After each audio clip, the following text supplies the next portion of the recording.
moldaram minha cara, minha voz uso pra dizer o que se cala.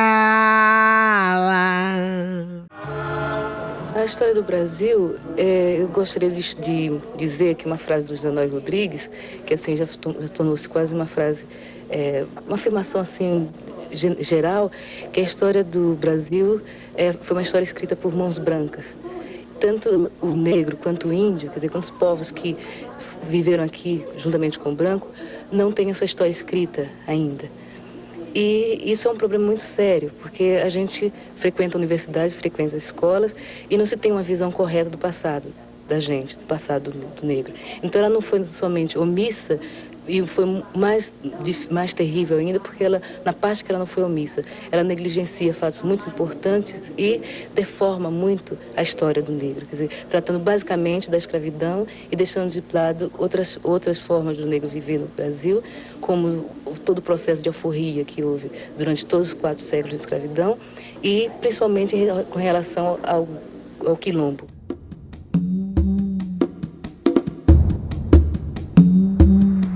Em 1983, na cidade de Itaperuna, surge a AMAV, a Associação de Moradores Amigos do Bairro Vinhosa, aqui em Itaperuna.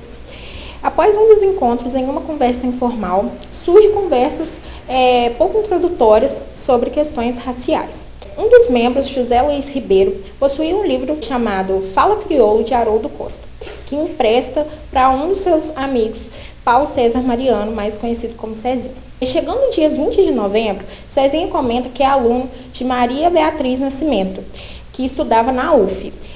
Com isso, ele convida Maria Beatriz para uma palestra no Colégio Luiz Ferraz, no Dia da Consciência Negra de 1983. Após a palestra, Maria Beatriz pergunta por que os membros não se reúnem para a formação de um coletivo e discussão dessas pautas na cidade de Itaperuna. Com isso, ela lança essa semente, que futuramente é formado o MOAB, o Movimento Afro-Brasileiro de Itaperuna.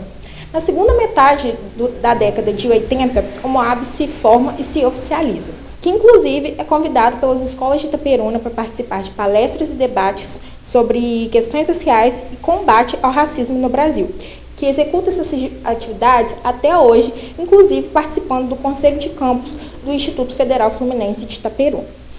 Ao longo dos seus 40 anos, o MOAB desenvolveu também atividades culturais como dança afro, bloco afro e a banda afro, além de promover eventos que combinam arte, música, moda afro, artesanato, capoeira e manifestações culturais regionais. Além de atuações como aulas de reforço escolar, valorizando a luta por cultura, educação de qualidade e a luta por igualdade racial. Mas afinal, quem foi Maria Beatriz Nascimento? Maria Beatriz Nascimento foi professora, poeta e ativista pela luta de direitos das mulheres e pessoas pretas. Maria Beatriz deixou várias sementes por todo o Brasil, inclusive no Noroeste Fluminense. A criação do MOAB vem de uma influência e presença feminina, que após um encontro muda e marca a história de Itaperuna para sempre.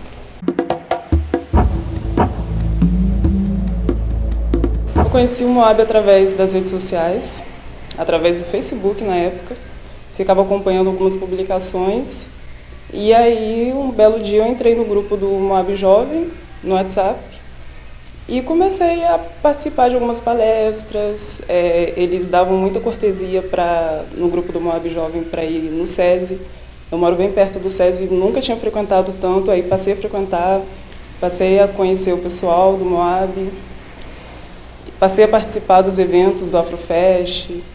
E quando eu vi, eu já estava completamente envolvida no movimento e, salvo engano, tem uns 7 anos que eu participo. Eu sou uma das fundadoras, né? Ou seja, assim que começou as reuniões, eu fui convidada, né, a participar dessas reuniões, onde a gente, né, estava sempre debatendo, né, a questão do negro, né, na sociedade. Aí a gente procurava, né, estar sempre colocando em pauta o negro, né, num local de destaque, ou seja, procurando estudar, né? Que, na verdade, a educação é onde melhora a vida de qualquer ser humano, independente de negro ou não, né? Através da educação, que que a gente vai conseguir uma posição melhor, né, na sociedade. Hoje minha interação com o Moab, né, eu fico à disposição para essa questão de acessibilidade, né, e também nos eventos que forem surgindo, principalmente com essa questão da acessibilidade em língua de sinais, que ela é muito importante, né, a gente está trazendo essas pautas para todas as pessoas e, nesse sentido, chegar também às pessoas surdas, né, as pessoas pretas surdas é muito importante. O Moab veio para mim através do IFE mesmo. Eu estava com um projeto para falar sobre religião de matriz africana no Instituto Federal, e aí eu quis fazer uma parceria com o Moab e com o pessoal do NEABI na época.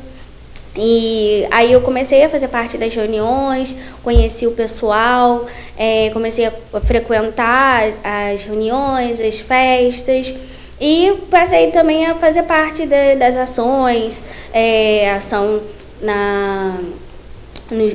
principalmente nas comunidades, fazendo ações com absorvente, com entrega de alimentos, entrega de doce de São Cosme e Damião. Eu conheci o Moab numa época assim bem crítica, né? Sem conscientização, passando dificuldades, vindo de uma família assim numerosa, de uma família de 9 irmãos vivos, e pai era 14 filhos, né? Minha família tinha 14 filhos, sobrevivemos 9. Então a gente passava muita dificuldade. E naquela luta, né, de trabalhar, de correr atrás, os pais não passaram aquele valor de consciência para a gente. Porque, na época, eles tinham até vergonha, né? A gente tinha que ficar num lugar e os brancos, os ricos, no outro. Nós éramos proibidos até de ir na igreja, porque não tinha roupa para 9 pessoas. Olha, vocês não vão na igreja porque vocês não têm roupa. A gente ouvia isso da minha mãe. Quero ir na igreja, não pode não, vocês não têm roupa. Eu conheci através de amigos. Em 1986, né, um grupo de pessoas, e através desse meu amigo, eu conheci o Moab. E comecei a fazer parte do movimento, né? A gente fazia os encontros, a gente visitava, né, outros grupos, né, em cidades vizinhas, Muriaé, a gente foi para o Rio, nós montamos um grupo de dança, de balé, e tinha, né, assim, um serviço também que a gente fazia junto à comunidade, né, que a gente ajudava também na comunidade. E Moab foi assim, para a minha vida, eu falo que Moab foi assim, me deu o pontapé inicial, né, até mesmo para a carreira que eu tenho hoje. Porque hoje eu sou enfermeira, trabalho na área da saúde mental, e dentro do movimento a gente discutia vários temas, né, várias coisas, e a gente percebia que a nossa gente, né, o nosso povo, sofria com a discriminação, mas o povo negro sofria mais quando ele tinha um transtorno, né? Conheci... porque a gente são primos, um puxando o outro, né? Amigos, né, de muito tempo, aí começamos a ensaiar, reunir lá no horto, né? Aí começamos, aí dançamos, tinha grupo de dança. Eu conheci o Moab, foi ao meu marido. Quando a gente nos conheceu, e então foi aí que eu conheci o Moab. Como assim, tem gente que não conhece, e através das pessoas, que pelo convívio, a gente vai descobrindo o que é tão belo, né, que é o movimento negro, que é o Moab, né, o movimento, e que está aí, que luta, e foi desse jeito que eu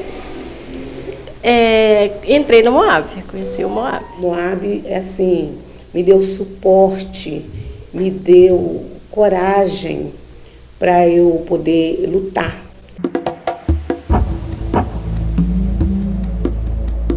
Com 8 anos, eu levantava 5 horas da manhã para ir para as portas das quitandas, para poder pegar aquelas frutas, né, que ficava lá, para levar, que a gente falava que era para dar para os porcos, mas chegava lá, minha mãe tirava a parte boa e jogava para os porcos. E a parte ruim jogava para os porcos, e a parte boa ela fazia para a gente comer, entendeu? Então isso aí foi com 7 anos, mais ou menos. Depois eu comecei a trabalhar em casa de família, né? Comecei a trabalhar em casa de família, mas sempre assim, com uma vontade, né, de ser alguém, de ajudar minha família, mas não tinha aquele suporte. Então, eu trabalhando na casa de família, eu estudei, eu fiz formação de professor, eu consegui, trabalhando na casa de família, fazer um concurso para a Prefeitura de Itaperuna. Eu sou concursada na Prefeitura de Itaperuna como auxiliar de dentista e sou concursada em Campos dos Goitacazes como técnico de enfermagem. Na época que eu conheci o Moab, eu estava passando por um processo de construção de autoestima, né? Eu tinha acabado de fazer transição capilar, tinha acabado de cortar o cabelo, então eu estava nessa busca por questões de identidade mesmo. Ouvia muita música relacionada a movimento negro, a questões raciais. E aí estar no Moab foi a cereja do bolo, sabe? Foi quando eu participei, né, aqui em Itaperuna, na minha cidade mesmo. Comecei a participar das palestras, comecei a me inteirar mais.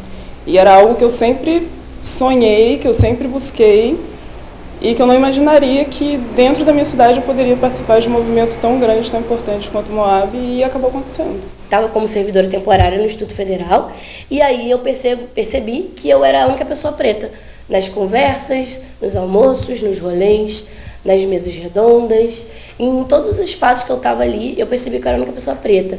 E isso veio também através dessas reflexões que eu falei, né, com a promoção ali da roda de comércio no NIABI, no Moab. E depois disso, eu percebi também um grande movimento, que foi trazendo ao redor disso, né? Depois que eu me identifiquei, que eu me reconheci, que eu também tive mudanças físicas, como, por exemplo, deixei meu cabelo natural, comecei a passar por transição, colocar trança, percebi que isso foi um movimento que foi se estendendo, e ao mesmo tempo percebi o quanto eu estava padecendo disso, né? Enquanto ser uma única pessoa preta, assim, num lugar majoritariamente de pessoas brancas e ocupando um espaço ali, né, de um certo prestígio, né? A gente sabe que um servidor federal tem um prestígio aí na sociedade, e percebi muitas coisas, olhares, comentários, muitas vezes até de amigos, porque de fato esse não contato, a gente não ocupar esses espaços, não trazer as discussões, não trazer esses questionamentos, as pessoas ficam sempre ali naquele mundinho, naquela bolha. E aí não percebem que um comentário que fazem sobre o meu cabelo é um tipo de racismo. Não percebem que um olhar ou que eu prefiro você de tal forma ou de outro jeito, não percebem que isso é preconceituoso. A gente chega num lugar, num mercado, por exemplo, já sofri no mercado. O vigia lá do mercado, o segurança, fica assim vigiando a gente, né? Fica mais atento com a gente, às vezes, né? Numa loja também, já fui perseguida numa loja, entrei numa loja, eles ficaram andando atrás de mim o tempo todo, eu fiquei muito chateada de sair, nem comprei. E depois falei também com o gerente, falei, não, doutor, vim para comprar, não vim para roubar, não roubo, eu trabalho, sou trabalhadeiro, tá? Expliquei tudinho. Eu acho que um pouco da resistência do pessoal da cidade, assim, no sentido de, assim, não se verem participantes de um movimento negro, sabe? Não se identificarem tanto com, muitas vezes, a nossa causa.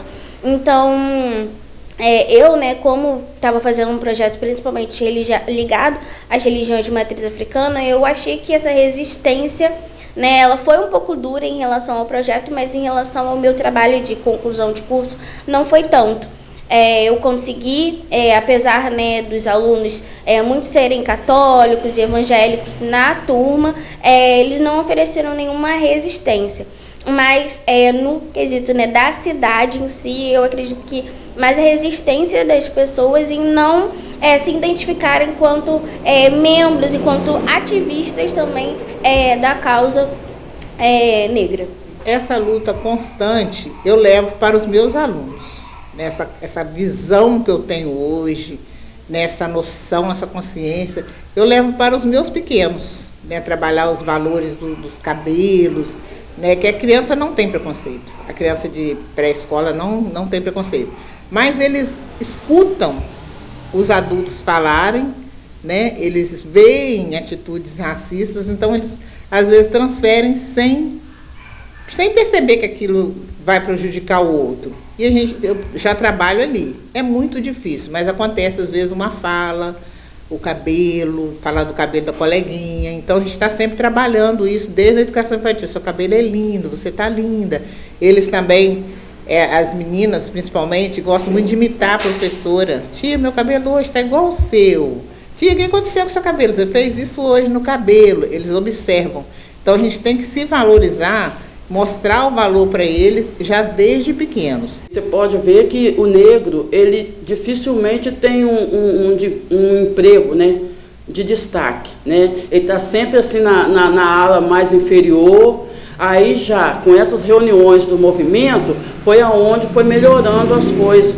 Tá certo que ainda falta muita coisa para melhorar, mas já teve uma grande melhora nessa situação. Muita gente que se sente discriminado, se sente diminuído. E um impacto profundo na vida do ser humano é o racismo. E a gente lida muito com isso lá, entendeu? Ela é discriminada mesmo, entra no quadro depressivo, precisa passar por avaliação, né? E às vezes a gente pensa que não afeta tanto, mas afeta muito, né? A discriminação, o racismo faz a pessoa sofrer. Através desse sofrimento você consegue ser forte. Não deixe que nada abata a vocês. Não deixe que nada tira o sonho de vocês, que é muito importante. Tá? Amor.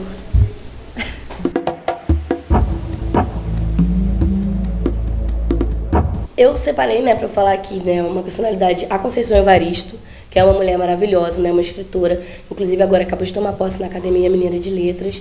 Ela tem contribuições maravilhosas aí para a nossa literatura, enfim, para a nossa vivência, até para a nossa construção de identidade, né, enquanto pessoas pretas.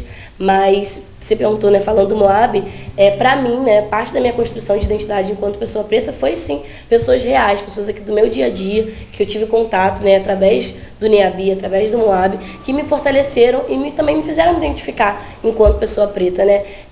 Nós temos a pele um pouquinho mais clara, né, temos essa dificuldade, esse espaço de não pertencer, né, de não ser uma coisa ou não ser outra, e aí acaba que por muito tempo eu nem me reconhecia enquanto preta.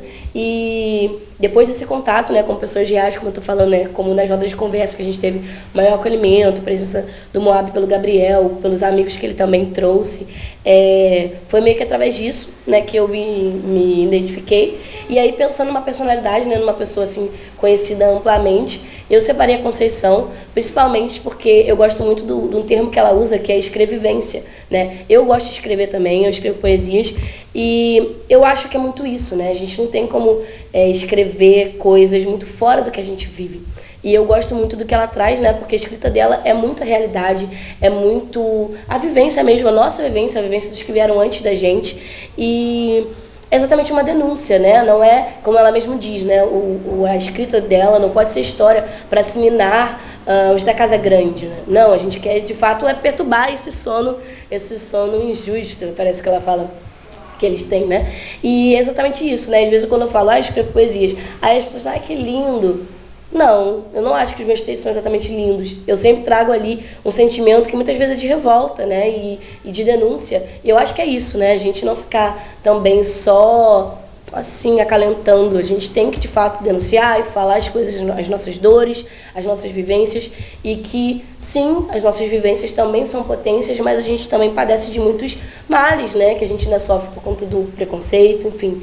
Então, eu gosto muito disso na Conceição, né, essa questão da escrevivência que traz ali muito mais do que só uma história bonita, uma história reflexiva. Não, ela traz uma denúncia, ela traz ali uma dor da comunidade, que é muito importante que a gente pense, né? E que principalmente as pessoas que não vivem as nossas dores possam de alguma forma entender ou pelo menos saber que essa dor existe, né? Basicamente. São várias, né? A primeira, com certeza, é Lued Luna, que é uma cantora que Eu lembro do dia que eu conheci a música dela, que fala sobre identidade. Tem uma música dela que se chama O Corpo no Mundo, que ela fala sobre essa questão de identidade. Foi nesse processo meu de construção de autoestima. Então, para mim, ela foi muito importante. Ela é uma cantora baiana.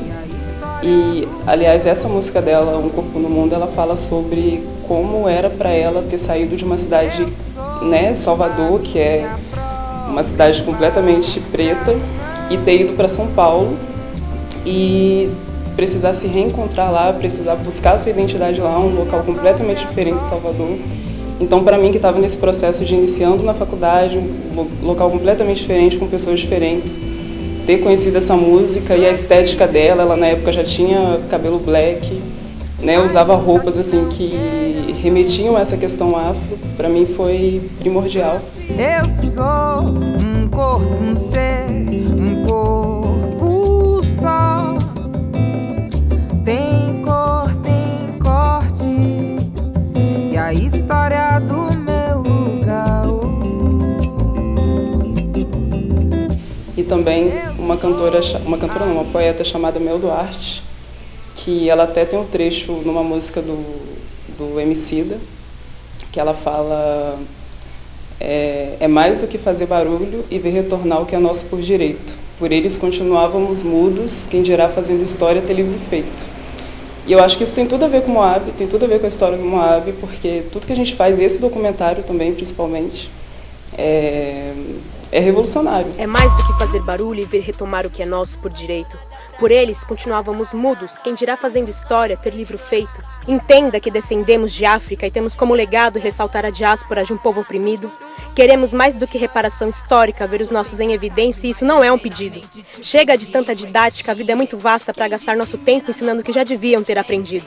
Porque mais do que um beat pesado é fazer ecoar em sua mente o legado de Mandume, e no que depender da minha geração, parça, não mais passarão impunes. Moab tem 40 anos de história e 40 anos de revolução. E fazer parte desse movimento, estar nesse movimento, contar um pouco da minha história, participar nesses 7 anos, né, que eu tenho frequentado, que eu participo do Moab, para mim é maravilhoso. As artistas que eu vou falar hoje, né, Missy Taia e Ebony, elas são artistas também da Baixada Fluminense. Uma de Caxias e a outra de Queimados, e eu me vejo muito nelas porque elas estão num cenário que não é favorável para elas, assim como eu estou na área científica, um cenário, né, do rap nacional que é extremamente machista, protagonizado muitas vezes por homens, e eu na área científica sinto a mesma coisa, que a maioria dos cientistas que levam crédito das pesquisas que são credibilizadas tem ali uma figura masculina por trás. E é difícil você ver o protagonismo exatamente das mulheres. Então eu me inspiro e sempre lembro delas, porque elas ajudaram na minha construção racial enquanto mulher preta. E elas falam muito disso nas letras delas, sabe? As dificuldades que elas encontram nessa cena do rap e sobre valorização feminina. Fica no front quando a situação esquenta, quando vem a ofensa, quem é quem enfrenta? Aqui é Brasil, país do penta, terra racista, sanguinolenta. As Isabel de 1880, ancestral das meninas que brota aqui na cena. Enquanto o feminicídio das pretas só aumenta, tu curta pra ser gangue, tua pele te isenta. O assunto é mesmo grave, então sustenta. Vai sua branquedeira da fazenda e nós o boletim Anastácia, mas o nome da farinha é Dona Benta. Olha, eu vou destacar, né, a Lélia Gonzalez, que foi uma ativista, né, professora, antropóloga, uma das fundadoras do movimento do negro unificado, porque ela sempre procurou, né, ela trazia em seus debates, né, a questão racial, né, e também a questão da mulher, né, por ela ser uma mulher, né, negra, ela sempre procurava destacar isso, né, e incentivar, né, as mulheres a ir à luta. Maria Beatriz, ela representa muito para mim, não só para mim, como para o Moab existe hoje. Porque ela veio aqui em Itaperuna fazer uma palestra na Associação de Moradores aqui na Vinhosa. E lá estava o diretor Humberto, o Borracha, Zé Luiz, e lá ela deu a ideia: por que vocês não fazem um movimento? Por que vocês não fundam um movimento? Então, se existe o Moab hoje, é através dela. E, além dela representar, ela era uma pessoa que foi ela discriminada 2 vezes. Ela era nordestina e preta, entendeu? Então, ela era discriminada de todos os pontos. Mas, no entanto, ela foi uma escritora, foi jornalista, foi ativista do movimento negro, entendeu? Dos recursos humanos, direitos humanos, do negros e das mulheres. Dona Ivone Lara, porque participou ativamente da luta antimanicomial, tá? Enfermeira também, formou em assistente social e terapia ocupacional. Atuava mais como enfermeira. Atuou ao lado da Nícia da Silveira, uma pioneira dentro da saúde mental, né? E ela, assim, é referência para mim mesma, porque foi uma das primeiras mulheres negras a se formar no ensino superior, trabalhou 30 anos na colônia Juliano Moreira. E, assim, ela para mim é referência mesmo, de mulher negra, enfermeira, e numa luta que eu também defendo, né? Que é a luta antimanicomial. Eu gosto, assim, me identifico mais com a Carolina, Maria de Jesus, né? Que foi empregada doméstica, lutou pelos preconceitos. A Carolina escreveu um livro que está em destaque agora, Quarto de Despejo, que eu identifico muito com ela, eu acho muito bonito, porque eu também fui uma empregada doméstica, lutei por meus direitos e graças a Deus eu fui sair um pouco, né? Estou lendo, né, estou estudando sobre Maria Firmina dos Reis, uma grande professora, fundadora de escola múltipla, né, mista que fala, né, escola mista na época de 1822, né, naquela década lá. Então, quando eu li isso, eu comecei a estudar, tem pouca coisa sobre ela, mas eu vou pesquisar, Maria Firmina dos Reis. Ela foi professora, primeira romancista abolicionista negra, que escreveu um romance, Úrsula. E nesse romance, ela falava das lutas, né, os depoimentos dos africanos e afro-brasileiros, declarando, né, dando depoimentos do que eles passaram na escravidão. Então, ela era uma pessoa já preocupada com isso. Ela deixou registrado nesse romance, Úrsula. E formou escola mista. E era professora, era jornalista, poetisa. Então, eu veio de achar mais coisas sobre ela, que é daquela década. Então, eu me identifiquei muito com ela. E muitas outras, Marielle, né, e muitas outras que agora a gente acaba esquecendo. Mas eu li, e essa me chamou muita atenção, Maria Firmina Reis, pelo que ela representou na época que ela, né, revolucionou a educação. A escola mista não era... A mulher já não tinha vez, né, era preparada para casar. E imagina uma pessoa preocupada em colocar homens e mulheres juntos. Na época nem podia estudar, mulheres tinham que ser preparadas para casar, ela se preocupou com isso. E escreveu esse romance. Então, eu estou procurando, vou achar, que eu quero ler esse romance, quero estudar sobre ele. Como eu já tinha o dom da costura, inventar, criar, eu mesmo criava meu look. E a gente estava vindo lá do Nordeste, né, um passeio, e passando pelo Rio, nós paramos numa feira no Rio, passamos. Eu achei aquilo bacana, sabe?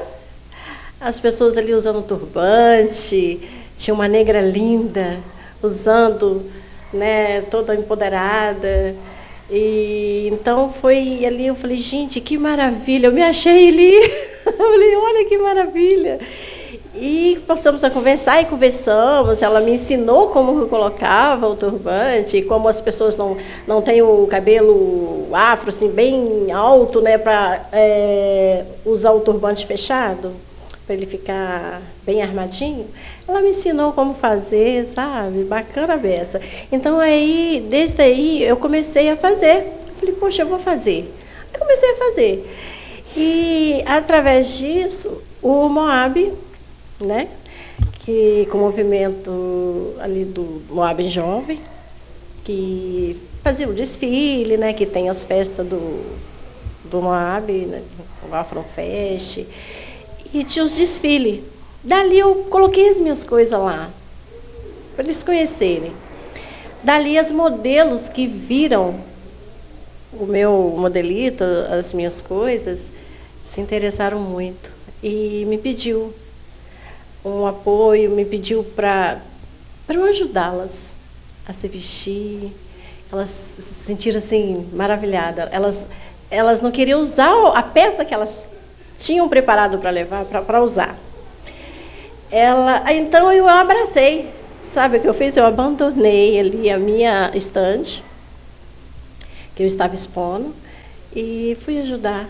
Eu abracei a elas e elas vieram para o meu lado. Ali elas se vestiu e ficou todas maravilhosas. E o desfile, se você procurar lá no YouTube, né, no Moab, vocês vão ver que é maravilhoso, a alegria. E naquele dia foi lindo demais. Choveu. As pessoas não queriam sair dali, de tão lindo que foi. Então, foi maravilhoso. Então, desde aí, eu estou fazendo. E os tecidos que eu trabalho, é um tecido importado, né, que veio de Angola, né? Tem um fornecedor de Angola, no Rio, que eu trago uns tecidos de lá especial e gosto de estar sempre criando aí esses modelos maravilhosos e estando aí com pessoal. Tem muitas crianças que já chegam perto da gente e falam assim, tia, eu sou tão bonita. Quer dizer, ela já está se conscientizando, né, que ser negro é bonito. Porque antigamente as pessoas não, como é que eu posso falar? Eles não se assumiam, né? Achava que negro era aquela coisa horrorosa. Não, a gente é bonito, né? A gente tem um valor. Na minha época de faculdade, a gente não abordava questões raciais, não abordava muito crimes raciais. E é um tema que a gente precisa tocar, são coisas que a gente precisa discutir, são espaços que a gente precisa ocupar. Então, ter uma advogada, não só eu, né, tem outras pessoas do Moab que também são advogados, que são militantes do movimento negro, é muito importante, principalmente para a cidade de Itaperuna. Porque pode parecer simples e básico, né? Talvez para vocês que estejam vendo, mas para a gente é uma questão muito forte. Tem a ver com a nossa subjetividade, com a nossa autoestima, com a nossa, enfim, com a nossa posição, sabe? E isso foi um desafio que eu enfrentei e que me manter, né, enquanto, enfim, uma pessoa que tem consciência de si, né, do que da sua identidade, é sempre muito desafiador, né? Já que você está brigando, né, assim, modo de falar, outras pessoas também fazem isso. Eu percebo isso no meu trabalho. Quando eu falo a respeito do racismo, que a gente discute, porque antes as pessoas não discutiam, tinha vergonha, eu tinha medo. E eu discuto, eu falo, né? E outras pessoas já estão seguindo o meu caminho e discutindo também. Teve um dia que eu cheguei num determinado local, né, lá no meu trabalho, estava um outro grupo de pessoas conversando, e tinha uma pessoa que me conheceu agora defendendo, né, uma causa que eu já venho defendendo há muito tempo. Então eu falo, onde a gente vai, a gente planta uma sementinha e deixa essa sementinha plantada que ela vai dar fruto. Aí dali o outro vai passando para o outro. Eu acredito que Itaperuna, graças a Deus, o nosso movimento ele é forte. E a gente tem, sim, sabe, tem bastante influência no que foi mudado aqui dentro de Itaperuna. Nós nos sentimos invisíveis numa loja mais que vai mais pessoas de poder aquisitivo, nós somos invisíveis. Você pode estar mal vestida, não de salto, com chavinha balançando, você não é tratada da mesma maneira que chega uma pessoa branca com uma chave na mão. Eu lutei por meus direitos E graças a Deus eu fui sair um pouco, né, do que eu era, porque eu era empregada doméstica, agora eu sou funcionária pública. Eu tenho que mostrar para as pessoas que eu estou no movimento, que eu sou uma militante, que eu sou uma mulher preta, que o movimento faz parte da vida, da minha vida e da vida de várias pessoas, que a mulher, o ser humano, por ser negro, por ser preto, eles têm que se impor. Então, eu estou aqui para mostrar que eu, como presidente do MOAB, o movimento negro, eu tenho que encorajar, eu nunca fracasso em nada. Se eu fracasso, eu tento corrigir. Um soluçar de dor no canto do Brasil, um lamento triste sempre ecoou, desde que o índio guerreiro foi pro cativeiro e de lá cantou. Negro entoou um canto de revolta pelos ares, no quilombo dos Palmares, onde se refugiou. Ora luta luz inconfidentes, pelas quebras das correntes, nada adiantou. E de paz em paz e paz em guerra, todo o povo dessa terra, como pode cantar a de dor? Todo mundo.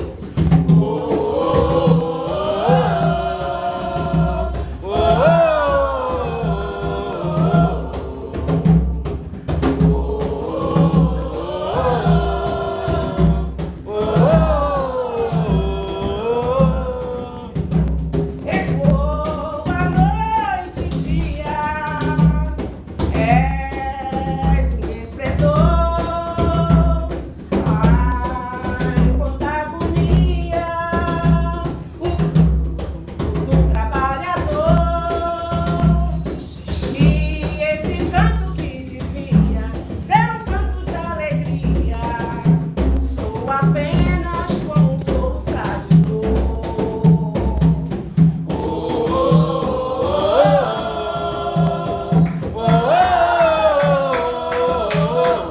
Bate a mão.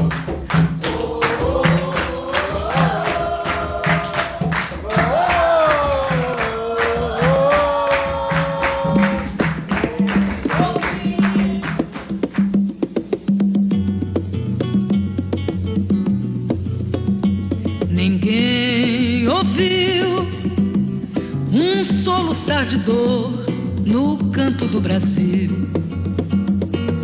Um lamento triste sempre ecoou, desde que um índio guerreiro foi pro cativeiro e de lá cantou. Negro entoou um canto de revolta pelos ares do quilombo dos Palmares, onde se refugiou. Fora a luta dos inconfidentes, pela quebra das correntes, nada adiantou. E de guerra em paz, de paz em guerra, todo o povo dessa terra, quando pode cantar, canta de dor.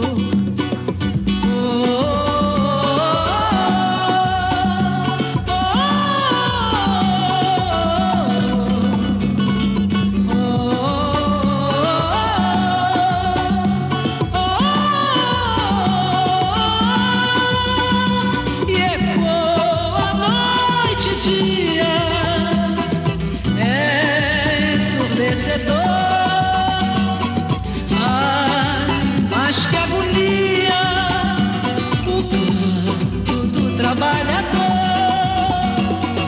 Esse canto que devia ser um canto de alegria, sou apenas como um soluçar de dor.